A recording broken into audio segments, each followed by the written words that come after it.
आज बृहस्पति का जो परिवर्तन अब कुछ दिन में होने वाला है और क्या कुछ प्रभाव उत्पन्न कर रहा है, बृहस्पति का ये परिवर्तन आपके जीवन में क्या कुछ प्रभाव उत्पन्न कर सकता है, वो समझने के लिए बृहस्पति अस्त हो गए हैं। और बृहस्पति जो का अस्त जो हो रहा है बृहस्पति का, विशेष तौर पर वो बड़ा विचित्र प्रभाव उत्पन्न करने वाला है कर्क राशि वालों आपके लिए। कर्क राशि बड़ी इंपॉर्टेंट राशि मानी जाती है भारत देश के अंदर। आप समझे, बड़े बड़े लोग कर्क लग्न में उत्पन्न हुए इस देश के। भगवान राम कर्क लग्न के व्यक्ति, नेहरू कर्क लग्न के, इंदिरा गांधी कर्क लग्न की। यानी इस देश के अंदर एक विचित्र बात है, कर्क लग्न से प्रभावित होने के बहुत अच्छे योग बनते हैं और कर्क लग्न वाले फेमस भी बहुत होते हैं। कर्क राशि का संबंध विशेष तौर पर मन से है, चंद्रमा से है। और ऐसे में बृहस्पति का तो आपके साथ विशेष तौर पर संबंध ही चल रहा है। और आपके लिए तो बृहस्पति इस वक्त बहुत ही सुंदर ग्रह योग बना रखे थे, भाग्य में बैठे थे बृहस्पति आपके लिए। भाग्य में बृहस्पति 12 वर्ष बाद आपकी राशि के अनुसार से आए थे। 12 वर्ष बाद बृहस्पति एक राशि में 1 वर्ष रहते हैं। धीरे धीरे 12 राशियों का चक्र जो है वो 12 वर्ष में पूर्ण करते हैं। इसीलिए कहा जाता है पुरानी कहावत के अनुसार से कि 12 वर्ष में तो कूड़ी के भाग भी जाग जाते हैं। हमारे ज्योतिष विज्ञान का कितना पारावार था कि घर घर में ज्योतिष विज्ञान, एक गांव के छोटे से बच्चे तक को उस ज्योतिष के विज्ञान के बारे में ज्ञान होता था। लेकिन आज हमारे ज्योतिष विज्ञान के संबंध में जो प्रभाव है वो आज हम भूलते चले जा रहे हैं।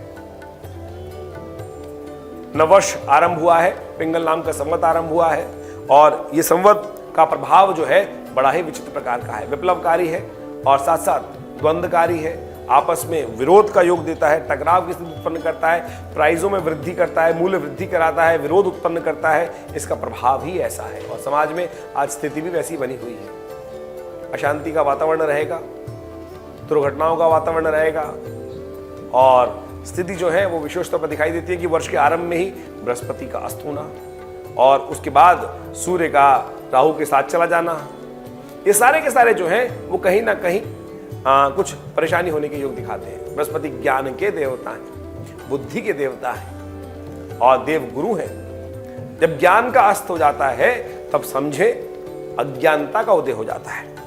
और आपके लिए तो विशेष तौर पर भाग्य स्थान में बृहस्पति का योग चल रहा है। परिपक्व काल था बृहस्पति का।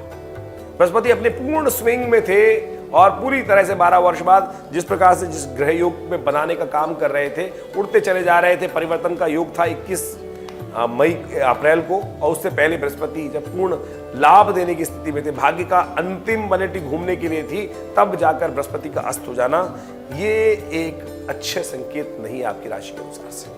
आपकी राशि के अनुसार से बृहस्पति का नवम भाव में बैठना, भाग्य को बढ़ाना, धर्म के कार्य को बढ़ाना, सब कुछ कार्य करना, उसके बाद तृतीय को देखना, पराक्रम को देखना, आपके पार्टनर वाली स्थिति को देखना, कई प्रकार से आपकी बुद्धि को देखना, आपके साहस को देखना, आपके लग्न पर प्रभाव डालना, ये जो सब चीज थी ये बृहस्पति की बहुत ही आपके लिए शुभ थी। साथ साथ बुद्धि पर भी बृहस्पति का प्रभाव पूर्ण रूप से पड़ रहा था।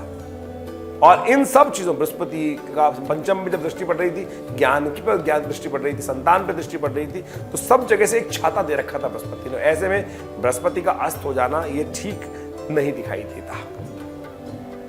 तो इसके लिए कुछ सावधानी के साथ आप समझ रहे हैं, इन सब क्षेत्रों में बृहस्पति पूर्ण लाभ जो देने वाले थे वो उससे आप वंचित हो जाएंगे। 12 वर्ष तक आपको इंतजार करना पड़ सकता है इसका पूर्ण लाभ लेने के लिए। अब तो ऐसे में इसके परिपक्व काल का पूर्ण लाभ लेने के लिए, उन कष्ट को कम करने के लिए आपको कुछ उपाय कर लेने चाहिए।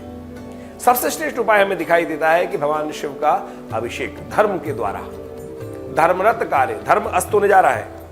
बृहस्पति धर्म का प्रतीक है, बुद्धि का प्रतीक है, सात्विकता का प्रतीक है और ऐसे में धर्म भाव में बैठा हुआ है। ऐसे में धर्म से दूर मत होइएगा। कई बार क्या होता है ना मन में, अरे ये कल के तो करके चुके हैं पूजा, अब कितनी पूजा करते रहे। मेरे यहाँ एक व्यक्ति ऐसे आते थे और विशेष तौर पर एक दिन वो बोले, महाराज मंदिर में जाने का मन नहीं है, भाग्य सो गया, भाग्य सो गया, सब धन संपदा चली गई। ऐसा गलती कभी मत करना कि भैया कुछ भी हो, हम भगवान खाने को दे रहा है ना, सब कुछ करने को दे रहा है, इसलिए सौभाग्य से जो प्राप्ति हो रही है, भगवान ने जो कष्ट दिया, भगवान ने जो आपको दिया है ना, सुख दिया है, उससे उपराम मत होना। अभी एक व्यक्ति ने बहुत प्रत्यक्ष घटना बता रहे हैं आपको, उन्होंने गलती से माइक पे बोला unfortunately I am MP. Unfortunate हो गया ना। तो इस बात को हमें समझना चाहिए कि अपने मुख से कुछ भी गलत तिरस्कार नहीं करना चाहिए। गलत तिरस्कार यही भाग्य को सुला देता है। एक सेकंड में गलती होना, पता नहीं कब कौन सा वाक्य मुख से निकल जाए। सरस्वती और आपके लिए तो बृहस्पति महाराज आपके भाग्य में बैठे हुए हैं। ऐसे में आप इस बात का ध्यान रखें, धर्म के प्रति अगर पूर्ण लाभ चाहते हैं, धर्म से विमुख मत होइएगा। धर्म का विमुख होना आपके भाग्य को सुला देगा। ये सबसे श्रेष्ठ उपाय है। भगवान शंकर का दूध में थोड़ा सा केसर डालकर, हल्दी डालकर उनका अभिषेक कर लें।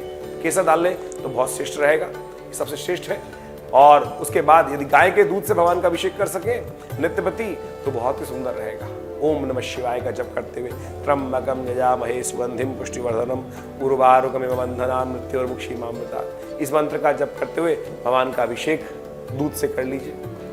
भगवान शालिग्राम जी का पूजन कर लीजिए। ये उपाय आपके लिए बहुत श्रेष्ठ रहेंगे। इनको कर कर आप अपने कष्टों को दूर कर सकते हैं। किसी ब्राह्मण को पीले वस्त्र दान कर दो। गाय को आप एक काम करें कि चने की दाल दे दें। ये कुछ उपाय हैं, ये बहुत आवश्यक है, क्योंकि देखिए इतने इंपॉर्टेंट भावों में आपका बृहस्पति का संबंध चल रहा है। और इन सब के कारण से आपकी बनती गाड़ी जो स्पीड से जो सही चल रही थी, वो कहीं ना कहीं रुकावट हो सकती है। छोटा सा उपाय, सात्विकता का मन में, अज्ञानता को मत उदय होने देना। सबसे कम से इस बात का ध्यान रखना। 1 सेकंड लगता है अज्ञानता को उदय होने, आलस्य को उदय होते ही ज्ञान समाप्त हो जाता है, आलस्य अज्ञानता का उदय हो जाता है। और बृहस्पति अस्त होते ही ये सब चीजें कराएगा। तो ये महीना विशेष तौर पे, खास तौर पे है ध्यान से चलने का। आशा करते हैं आप इन सब चीजों को समझकर आप लाभ लेंगे, अपने कष्टों को दूर करने के योग बनाएंगे। और संतान का विशेष तौर पे ध्यान रखें, भगवान कृपा करें। और संतान के दृष्टिकोण से बृहस्पति का शुभ प्रभाव जो था वो हट गया है, तो उसके लिए उनके लिए भी थोड़ा पूजन कर लें भगवान का, और उनके क्रियाकलापों पर, कार्यों पर ध्यान रखते हुए काम करें।